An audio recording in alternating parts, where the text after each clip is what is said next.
Welcome to SCMYP's Leadership Labs. My name is Chris Lynch. I'm the Director of South Carolina Ministries with Young People, and we're excited that you have joined us today to hear a little bit of our conversation about small group ministry and youth ministry.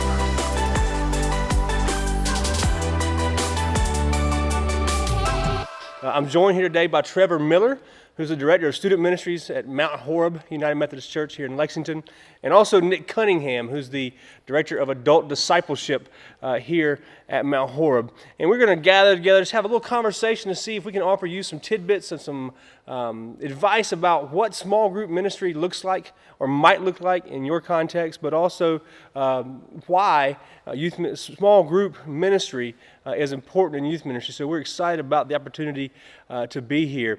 Before we go any further, is there anything you guys want to tell us about yourself before we dive in so they know a little more about you? Yeah, sure. I've been at Mount Horeb now for a total of 13 years working in student ministry, and have kind of seen my ministry progress from not really focusing on small groups at all to small groups becoming kind of really one of our main tenets of what we do within our student ministry. So it's something we've really invested in heavily recently. It's something that we've taken really a lot of keys from Nick on as far as how we kind of implement it functionally within our student ministry. Mm-hmm. But it's something we really take very seriously. Yeah, I've been at Mount Horeb now for about 2.5 years. Moved here from Ohio as a part of Ginsburg Church in Tip City, Ohio for about 7 years, and have been heavily involved in small group strategy ministry for about 11 years now. So it's where I spend a lot of my time. He's being incredibly humble, but Nick's kind of the guru of small group ministry. He's not going to. He's even written a book behind it, which makes him even that much cooler. But we're glad you guys are here with us, and thanks for taking time out. Picture book. He wrote a comic book, super effective, about small group ministry. You should read it sometimes and make a movie like The Avengers out of it or something. But thanks for taking time out of your schedule to talk with us a little bit today about this, because small group ministries are one of those, I guess, buzzwords in ministry. Everyone says is you've got to do small groups. You've got to do small groups, and I think a lot of times for youth workers, there's a lack of understanding of, number one, what it is, and then number two, how do I even include that as a part of my youth ministry strategy? Right. So I guess start us off by telling us a little bit about what is small group ministry. Well, first I would say, Chris, I like that you started out the way you did, because for me, what I don't really want to focus on, don't really want to talk about is like the practical necessarily behind small groups, because people have a tendency to really grab a hold of something practical, something they've seen, and then just plug it into their context and just do it. So I think the important thing is to really think about kind of principally what is small groups. And so for us, like, as a principle, small groups are really simply just a place where a smaller group of students can come together with a couple caring adults and have some relationship that's built there, some vulnerability, and a chance to kind of grow together as they walk through life together. So it might look totally different based upon a church context or resources or whatever it might be, the size of the group. But principally, if you have those factors in there, to me, that makes a really good small group ministry. The key word for me in terms of understanding what a small group is intentional. They're intentional communities, intentional relationships. I think we all have relationships that are formed around different things, like whether it's things we have in common, things we like doing together. But these are relationships that are formed around what we believe are the most important things. You know, whether it's our faith.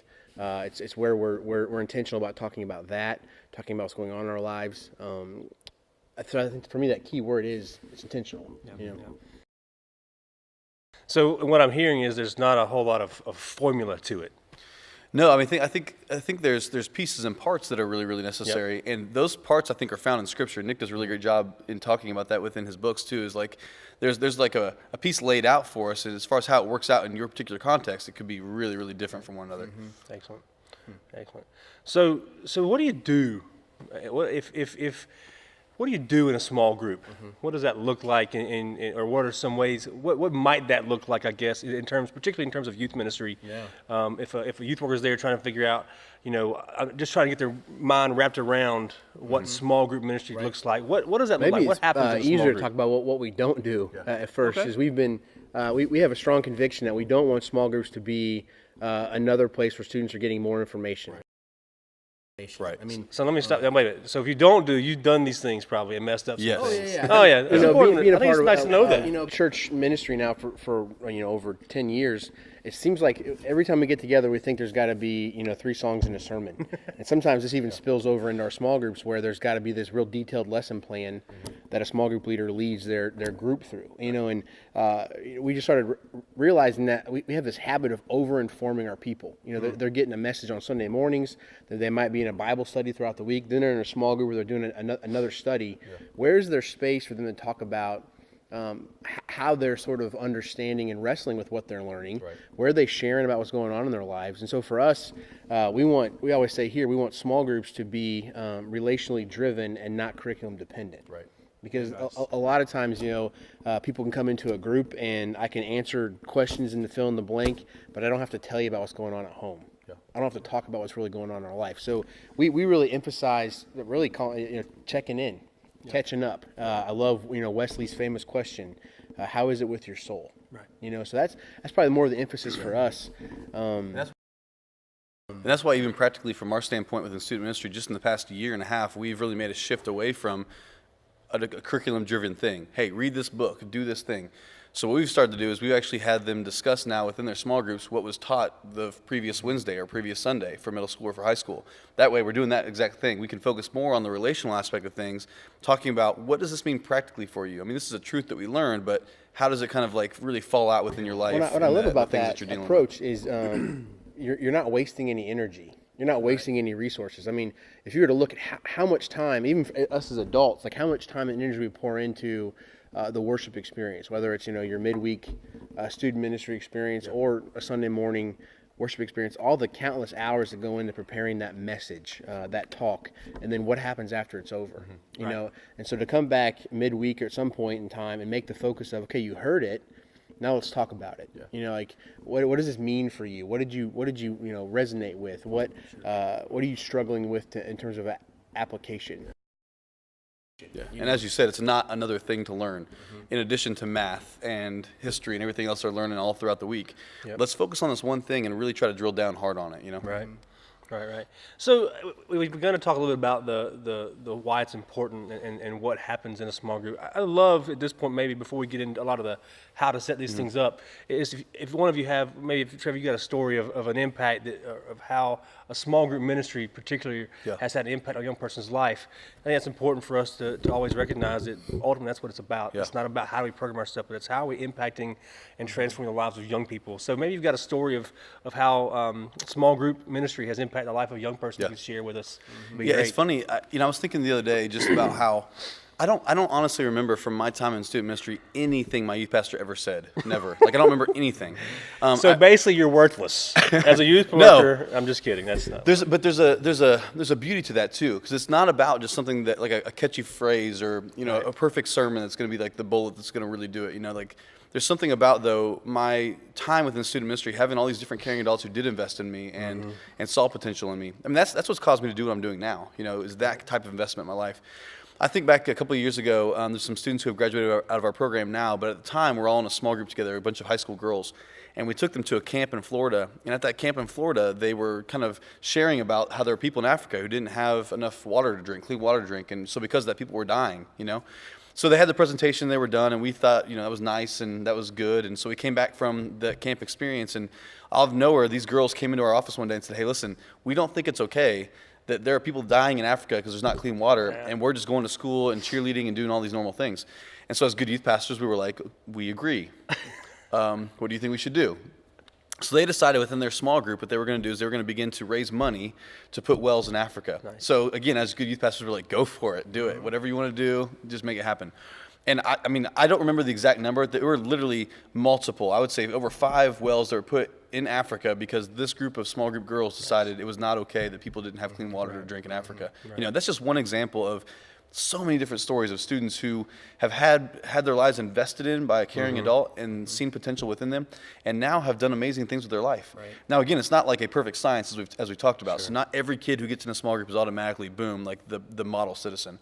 But I do think that there are these roots that are developed within a small group that even when they go to college and things kind of fall out, they have something to come back on that's really meaningful to them. Because I think, I can think of a few stories, moments. I did student ministry for several years before I got into adult ministry, and And the frustrating thing about student ministry, it's all work you do really for the future. I mean, you see some things happen for sure, in the present day with these students. But more than anything, what I think back on is some of the students who are now young adults, and the ones who made it through college and didn't abandon their faith. People who are really healthy human beings.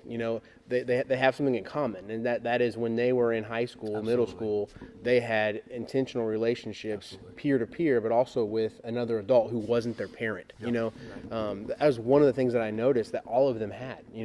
The ones who tend to kind of disappear, they usually didn't have that. They didn't have those strong connections and relationships. So. And this is why it's not just important. This is an essential piece of student ministry. Yeah, I think it's, as I was listening to you talk, Nick, I'm thinking about, research you see now from Fuller doing sticky faith and those things, and some of the things they talk about that are keeping kids in their faith after high school are things like intergenerational ministry, which comes from having a caring adult taking time of their life to invest in you in a small group, and not, as you guys said earlier, not leading you through a curriculum, but really getting to know you, and that's, I think, a great side effect, for lack of a better word, of a small group ministry. You've got really good intergenerational ministry, plus you've got a strong community, which I think is another element of if you get. It's one thing. It's one thing, I think, to have kids active in church or coming to church and sitting in a pew or in a chair or around a table, listening to someone spew information at them. But I think the real growth occurs when they're able to talk about that and process that. Yeah. And a small group allows that opportunity to happen on a regular basis. So if folks are listening and they've been thinking about, they've been reading all the stuff that says, you got to have small groups, and then they're thinking, I really think I'm buying into this. I'm hearing what you guys are saying. I'm buying into this. I think I need to start small group ministry in my youth ministry. What does that look like? How do you begin? Where do you start? I mean, it really depends on your context. And I can't overstate that enough, because I think it's really easy to go to youth specialties, see something really great, come back and be like, oh, we're totally going to do this. And then come to find out it doesn't work in your context, and because of your church or the locations you're in or whatever. So I would really, first and foremost, really take a look at your ministry. Like, what is your ministry made up of? What does it look like? So for some folks listening, that youth ministry may literally be 7 kids. Your ministry may be a literal small group. And if that's the case, you're not trying to start small groups. Your youth group is a small group. Right. But the principles and the pieces that we just talked about should be a part of those 7 kids that are in your group. Now, if you've got a youth ministry of 50 plus, 60 plus, then small groups need to become kind of a strategy that you implement. Sure. Because, again, if Jesus had 12 people that he invested in, 12, who then in turn turned the world upside down, like, who are we to think that we could be a youth pastor that has 60 kids and we can really make an impact on every single one of those 60?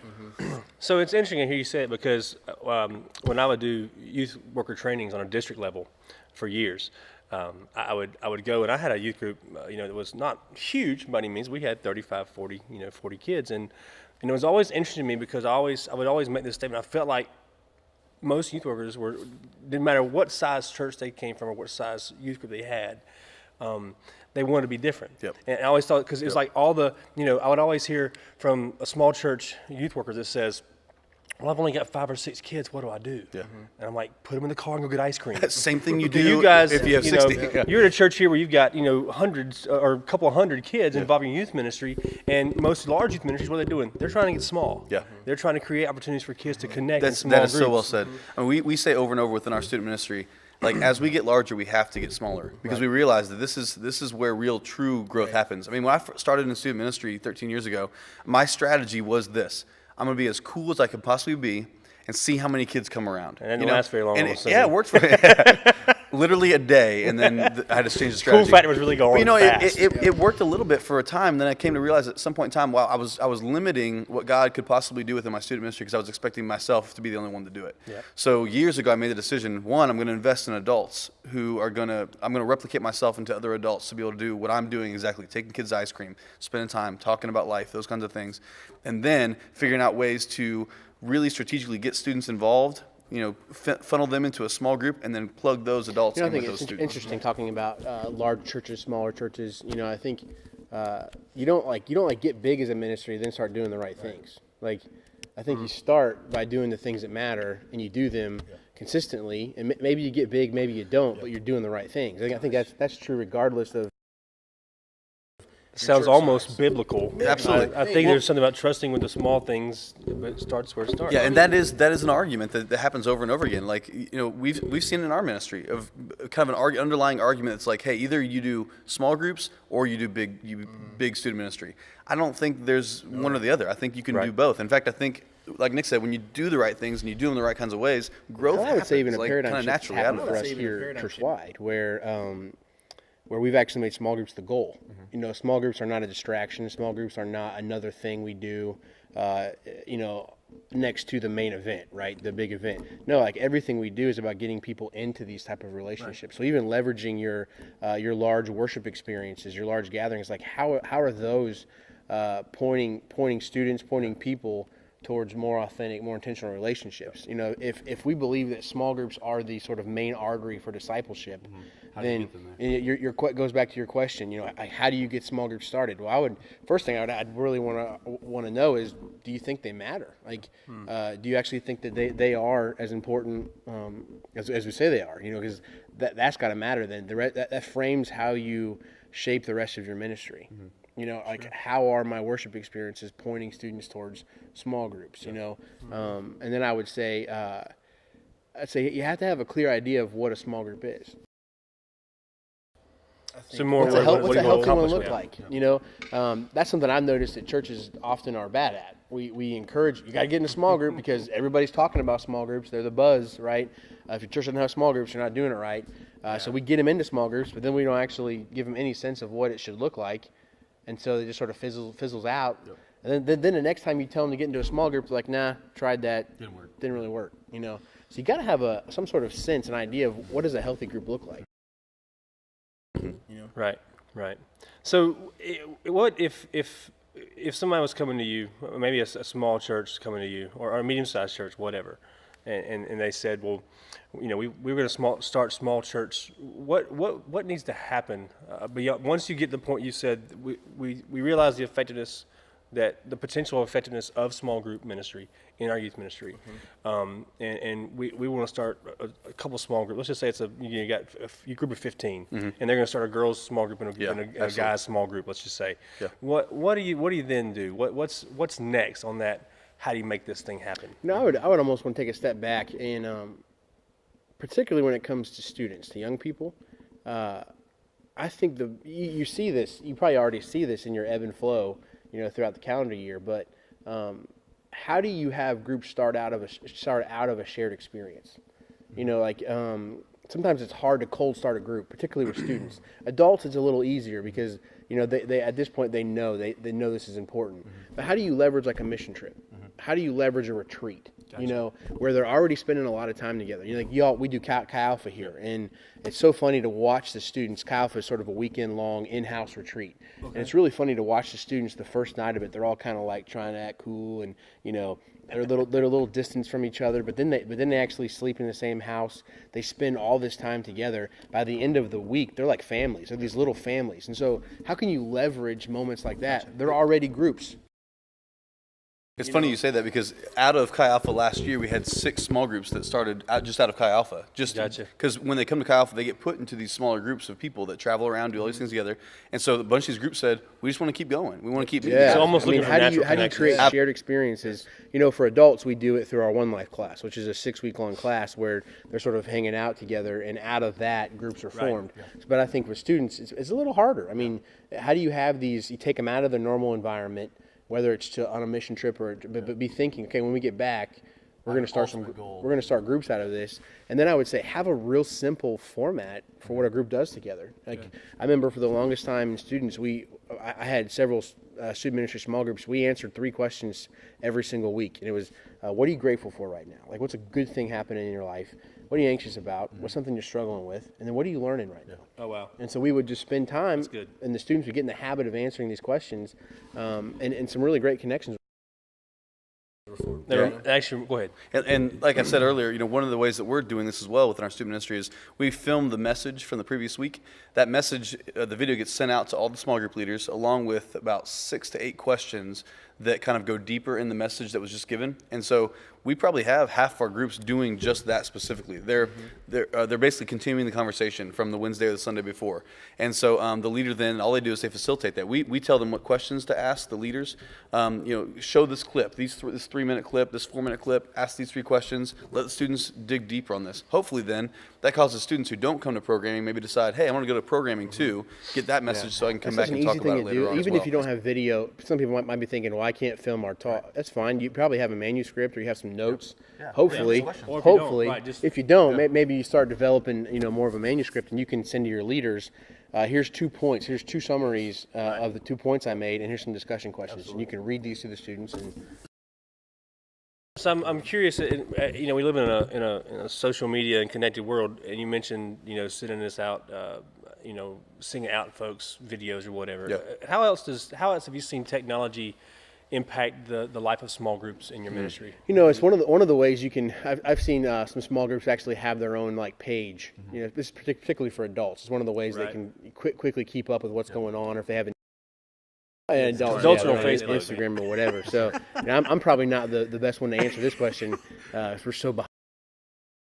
But again, small groups, they just look so different. So even if we're just going to even use the term small group, some of the things we've seen happen as well is someone on our staff created just a girls' Instagram. It was a high school girls' Instagram. Right. Though it's not like a small group of 8, it's a smaller group than the overall group. Right. And so it's kind of a targeted thing that we did Sure. on Instagram to hopefully get some buy-in from our high school girls. And if it was effective for them, maybe they would share it with somebody else. So, there's always ways to try to kind of get good buzz. Even at Chi Alpha, with these smaller groups that meet together, we had a scavenger hunt we did, and we took pictures of all these small groups doing these things, and we made sure we put them on Instagram, so people were looking around saying, "Man, I want to be a part of something like that." Yeah, and I was one of the reasons I asked that was that it struck a memory because I have 2 teenage daughters and a preteen daughter. I know but it is what it is. But they were involved in a small group at one point that used basically GroupMe, which is a group texting app.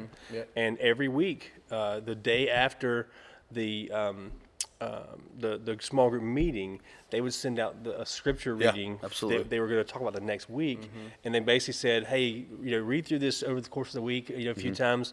If you've got questions or things really jump out at you, And I always thought it was really cool.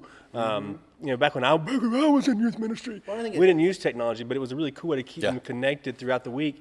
And it wasn't this pressure of you've got to read the Bible every day, but it's here's something as you get time, as you're sitting in a drive-through line or whatever, you read through it and talk about it. The stories that we celebrate, the things we celebrate, are really the things that begin to shape our ministry. So, I think students need to see that it sounds really silly, but being in a small group is cool.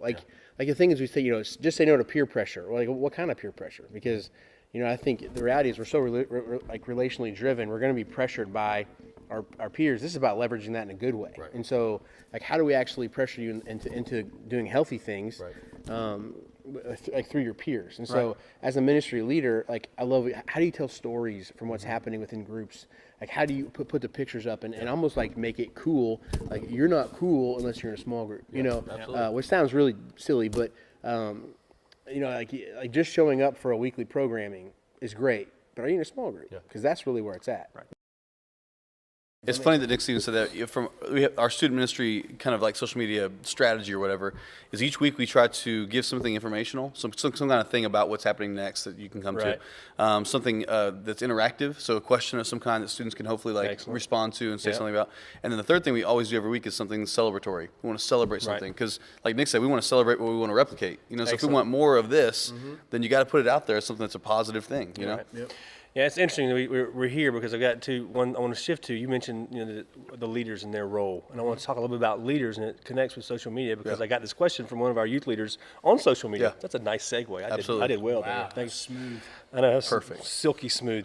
I want to talk a little about small group leaders because if you're going to have small group ministry, even if you're starting out with one small group, The idea is that that's going to eventually grow, Yeah. and you're going to have 2 and then 3 and that sort of thing. And so it's going to take. It's not a Lone Ranger thing Right. that it will. Your main youth point person is going to run all the small groups. It's Right. impossible. So you're going to have leadership. So I guess we'll start with what kind of qualities do you look for as a youth worker? What are the qualities you would look for in someone to lead a small group? Are you breathing? do you have blood in Do you your have a veins? pulse? No, Do you have a way to that's get a total here? joke. I mean, with the way we kind of like strategize behind this is I don't really like to go to the church and just say, hey, who wants to help with small groups? I don't want someone just raising their hand being like, yeah, I want to help with kids. Like, I would rather get to know people within my church and find the people that I feel like exemplify what a godly person looks like and exemplifies the kind of life qualities I want my kids to have. And we practice in our student ministry. If you don't ASK, you don't GET. So I will ask anything of anybody. So, Right. Our strategy really within a small group, this is how we've grown our ministry, is I'm not walking around asking for people to just raise their hands. I'm going to people saying, hey, listen, I want you to do this specifically. Right. Does that make sense? Yeah. And so, but you also said that you're looking for folks who are exemplifying that. Who are, what I Right, hear is right. walking the walk. Right. So would you say that's probably one of the most important things? Sure. You want to find Oh, people absolutely. first of all? I think with some wiggle room there, because it's funny. I mean, Not looking Jesus' for example. I perfect mean, people. he gave the disciples a whole lot of responsibility before they were ever ready for it. And so you don't want to be reckless with this, especially when it's students. Well, we were talking before we started filming about that video of them interviewing some of the folks in the Bible about like being David. small group leaders. I mean, you ever killed anybody? Yeah. So But it's David who's known So as let's throw the the man after obvious God's out heart. there. Like, we don't want a small group leader who's addicted to drugs, right? Or who's, who's got a long criminal history. I think you got to be careful in terms of who you're putting around your young people. But other than that, here's what I always tell my leaders: what I'm looking for more than anything is I want you to care. Like, I want you to care about this more than anybody else. That you know how much this matters. I think if that's there, man, you can teach everything else. Like, you can shape everything else. And Just to clarify, you want them to care about what? I want them to care about those students. I want them to also realize that time together, that connection on a weekly basis or whatever you do, is perhaps the most important thing that's going to happen in their life each week. Yeah, we like to tell our leaders, like, half of your job is just showing up. Just by being there, you're telling a student, you are valuable enough that I'm willing to take time away from my family, from my work, from whatever it might be, to spend this hour and a half with you and to invest in your life. And they're realizing that they're investing in them so that they can help transform And their here's the lives beauty for of it. Christ. Here's the beauty of it, and I've seen it over and over and over again. Those small group leaders actually, in the end, get more out of it than a lot of times the students ever get. So their lives get transformed. Right. So A couple things. Like, I think on one hand, you got to be okay with being inconvenienced. Like, that's the other thing you have to be looking for, because as a small group leader, it's not going to be some fixed, box of time you give them. Like, if you're doing it well, those students are going to know, if I need something, I can reach out to my small group leader. So it's like communicating that up front.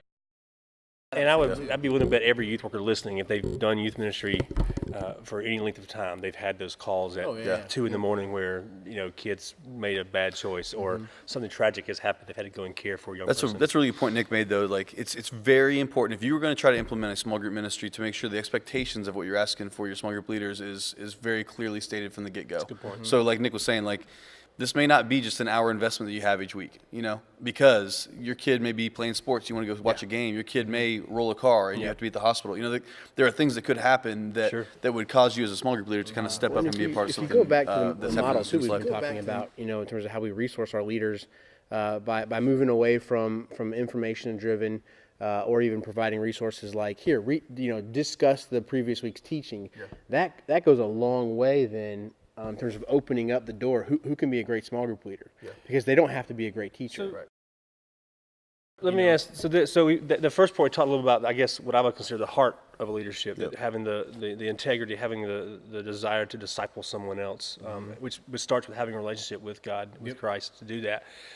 But if that's there, then what? If the skills that are not necessarily teaching, what are the skills? I mean, is it asking good questions? Is it what are those? What are those skills that you look for, or that if you can't look for them, you can teach, and train youth leaders or volunteers, small group leaders to do. I mean, it sounds really simple, but I really think like Jesus exemplifies these perfectly. So like, Like, just be like Jesus. No It's so pressure, easy. but if you It's can so just be like easy. Jesus. So, but one of the things I see Jesus do so well is he asks such good questions, Yeah. And so whenever he's with his disciples and something's happening, like he's pointing something out, but then he's always saying, so what about this? What about that? Yeah. So like, years ago, when I had a middle school small group for the first time, I started asking questions instead of saying, how's your relationship with God going? The answer was always the same. It was always like, well, I haven't been to church in a while. I haven't read my Bible in a while. So I started asking them, describe to me your relationship with God in terms of salsa. Like, if your relationship with God was salsa, what would it be like? And it was funny because at first they were like, I don't know how to answer that. But it made them think through, how can I describe this in a new kind of way? Mm-hmm. So I think one thing you can teach your small group leaders to do is ask really good questions. Not just yes, no questions, Absolutely. but questions that really kind of take it a little bit deeper. It's funny, I think back on my life and some of the older, folks growing up who had impact. They had positive impact for different reasons. Mm-hmm. Like, there was this one guy who was, he was great at advice. He always had great advice. But then there are people who just had time. Like, they had time to spend with me. And maybe they didn't always have the right thing to say, but they were available. And so, like, one of the things I'd want you to do is free up your small group leaders to kind of be effective and lead out of how they're suited. Like, you don't have to look the same. Yeah. It's funny, Nick. Nick and I grew up in high school together, actually in Indiana, years and years ago. Small and world. the guys that I can think to were two young life leaders named Sean and Steve that Nick and I met in high school. And again, I can't tell you anything they ever said. I can't tell you anything they ever pointed out in Scripture. Yep. Any good questions they asked me. But what they did do is they let us come to their apartment and we got to shoot each other with airsoft guns. Well, it's and it meant something to us though, because they cared about us. They spent time with us. Well, I've heard that there's that quote that says that before, the youth will never remember what you said. They may not remember what you did, but they'll always remember how you made them feel. Absolutely. Right? I think that's real true. And I think that's what the beauties of another one of the beauties of small groups is you get that chance to build that relationship. Yep. And you may not, like you said earlier, you may not remember anything you talked about in small group. You may not remember where you met. When it but you comes to remember what made recruiting you feel. leaders, the thing you have to keep in mind is people are already disqualifying themselves, especially from this. You talk to people it's like, I'm not good enough for this. So you don't want to do that for them. You don't want to make it easy for them when you say, well, to be a good small group leader, you've got to look just like this. Well, I don't look like that. As good as Jesus. Yeah, so it's like I'm off the hook, right? No, it's like keeping what you're looking for, like whittling that down to the bare essentials. These are the few things that I need.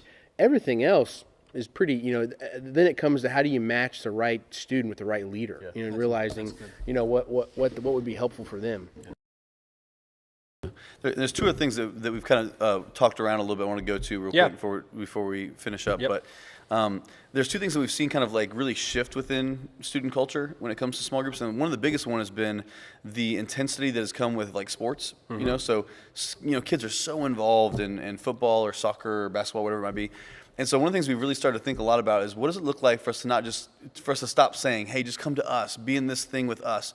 But like with an intentional kind of attitude, what if there's like a group of 5 kids that you have that are already playing a sport together? Like what if you gave them the resources to be a small group within their sports team, Yep. So for instance, we had some cheerleader girls who couldn't go through confirmation a couple years ago. So instead of saying, sorry, you can't do it then because you've got all these competitions and stuff, we found one of the parents that said, I'll take the information and I'll meet with the girls to go through the questions. Awesome. When we're doing our different competitions and stuff. And that's a new way of thinking that I think we have to start going to, because it's only going to get busier. Which again gets into your context. We talk about so much of knowing your kids, knowing your setting, and figuring and then out ways. contextually as well, within, we exist obviously within the United Methodist Church. And so a very important piece for us is safe sanctuary. And so within our student ministry, we put groups of students with 2 caring adults. Yep. And we make sure those adults are safe sanctuary trained. And if we, for some reason, cannot find a second adult for that group, we make sure they meet in a public place. Yeah. So, for instance, I meet at Cookout with a group of 12, which is not the smallest middle school group. I feel like that's bigger than my youth group. Well, they start bringing their friends, and we're like, well, I mean, I don't want to say you can't come. So we just kind of, and plus they're 7th graders, so we don't accomplish a ton each week. But that has been something that's something really important to us. We want to make sure these kids are cared for and take, and I'm imagining safe. 12 7th graders at Cookout. And Yeah. the damage that could happen there is kind of scary. Milkshakes galore, crazy. 7 middle school boys on a sugar high. That's right. Then we send them home, so it's all cool. If you were going to give, to wrap up, kind of, and this is not on the list, so if it's off guard, then we can edit it out. But if you're going to give like almost a tweet, one last wrap up thing about anything about small group ministry that you could kind of finish off with, what would it be? That was a good question, wasn't it? Great question. I should be a small group leader. Golly. I think mine would just kind of be like, stop making excuses. Like, for a lot of my student ministry career, I made so many excuses about why I couldn't have small groups because it was, and the truth was, it just took more energy than I was willing to put into it to make them work. So I'd always blame it on the leaders, or I'd blame it on the kids who never showed up. And instead of blaming it on myself, saying I'm not giving it due diligence weekly to make sure that I'm caring for my leaders and I'm following up with my students. So I think for some of us, it's time that the excuses stop and we start saying, okay, if this is that important, then I need to carve out some time. I need to get a staff member. I need to do something to make this a priority. It's more of a blog post than a tweet, but How about that? It was great. Stop making excuses. Hashtag do it now. I'll probably do the same thing. But it's, I think particularly because I feel very strongly that small groups should be the main artery of any discipleship strategy. I mean, this has got to be the thing. And so in light of that, I would encourage every ministry leader to build your ministry backwards. Like start with the picture of what it looks like. Because if you don't, you're going to be a slave to the urgent to immediate. Right. You're always going to be, I just got to fill the calendar up. I just got to do this. No, you don't. Like, stop. Get rid of all that. Clear it off and say, okay, what does a healthy student look like in my ministry? What does a healthy student look like? And then how do you shape the ministry around that goal? And I would say that for a lot of us, we don't take time to do that, Cool. Well, I appreciate you guys sharing here today with us. If there are 1,000 resources, I'm sure, out there that could tell you how to and curriculum for small groups and those sort of things. There's plenty of resources out there. If there's any way that we at SCMYP can help you, I know these guys are great at giving their time to help other youth workers out. And Nick's got a book called One that actually goes through a process of small group ministry. It's geared towards adults, but I'm sure could be applied to young people as well. Yeah. Oh, yeah. Plenty of resources out there, and we want to be a resource here at SCMYP as well. So if there's anything we can do to help you, you can shoot us an email at info@scmyp.org. Post on our social media platforms, ask us questions, and we look forward to many more of these leadership labs as we try to help you as youth workers in the trenches, because I am convinced that the best way for us to have strong conference youth ministry is to have strong local church youth ministry. So we wish you well. If there's any way we can help you in small group ministries, be sure to let us know. Thanks for watching.